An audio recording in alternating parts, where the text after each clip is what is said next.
Right, let's do this. Come on, why aren't you writing? Oh, the tip's not open. Ow!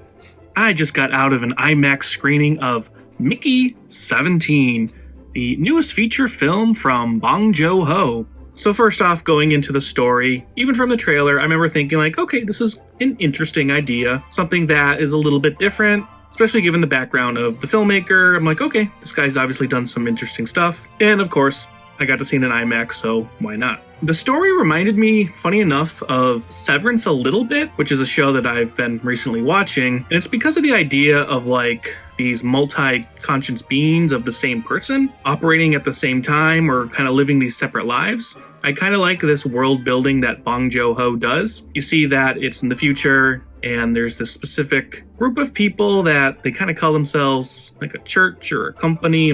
Wasn't really sure what they were supposed to be. Mark Ruffalo played their leader that they put all this faith in, only to realize that he's not actually what they thought he was. And I gotta say, that story kind of felt like it was doing some social commentary on it, not to go too into modern day topics.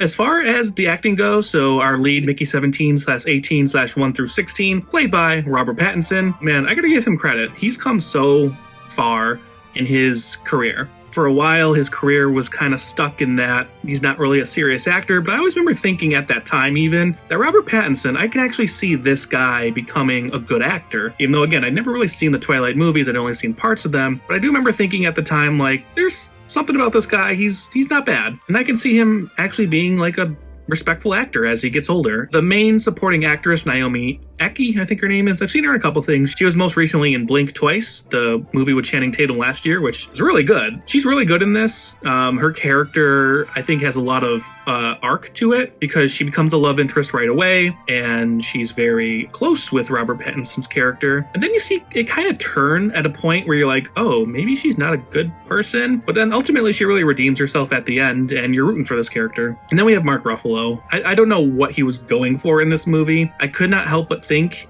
his dialect reminded me of a very polarizing figure. I would say maybe not the strongest person in this movie on screen. But overall, that was it. Mickey 17 was an enjoyable ride. You know, if you can see the movie in IMAX as well, then that's even better.